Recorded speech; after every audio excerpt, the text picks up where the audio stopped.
जय श्री स्वामी समर्थ. आपण जसं एखाद्याच्या पेहराव्यावरनं, राहणीमानीवरून तो व्यक्ती कसा आहे हे नाही ठरवू शकत, तसंच एखाद्याच्या आस्तिक असण्यावरून किंवा नास्तिक असण्यावर ती व्यक्ती कशी आहे हे आपण नाही ठरवू शकत. मी तर माझ्या उभ्या आयुष्यात कमीत कमी 20-30% लोक तर अशी बघितलेत, सगळी नाही 20-30% लोक तर अशी आहेतच.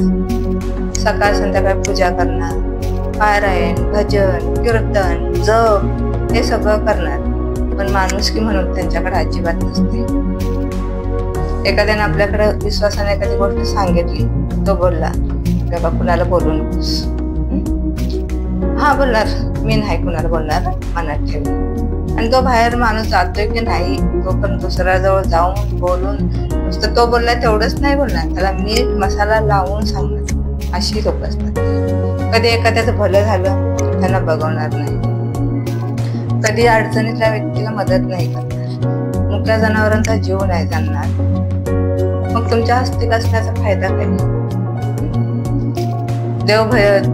देव असं म्हणत नाही की तुम्ही असं माणुसकी सोडून वागा आणि माझी पूजा आरती करा मग मी तुम्हाला पावेल, असं नाही. असं कधी नसतंच.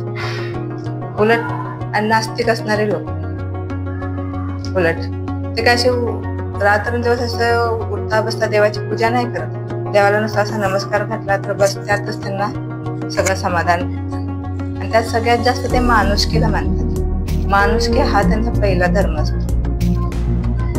सगळ्यात महत्वाचं म्हणजे मुका जनावर आहे. मी तर अशा किती तर लोकांना बघितलंय, असं कुत्री मांजरी रस्त्यानं जायला त्यांना बिस्किटचं पॅकेट घ्यायचं, खायला घालायचं, दूध घ्यायचं, दुधाचं पॅकेट त्यांना प्यायला द्यायचं, अडचणीतल्या लोकांना मदत करायचं, हा त्यांच्यामध्ये छंद असतो.